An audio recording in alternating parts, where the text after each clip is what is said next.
Voto io lo sapevo, ma che una femmina avesse potuto fare tutto questo danno, non l'avesse immaginato mai. Certo che se le corna fossero lampiuna, c'è lo sindaco. Signor sindaco, avesse mai domare lampiuna senza fare corrente.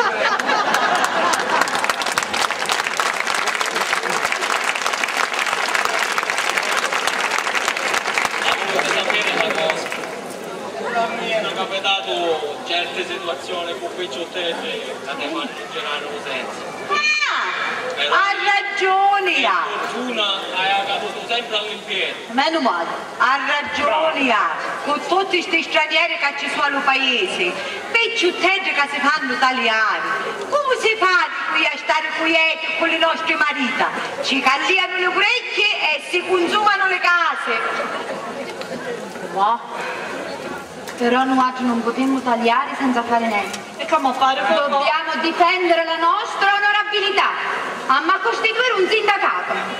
Sì, lo sindacato! Alla saliera che se ne sono più cornuto dell'altro! Io veramente l'idea l'avessi.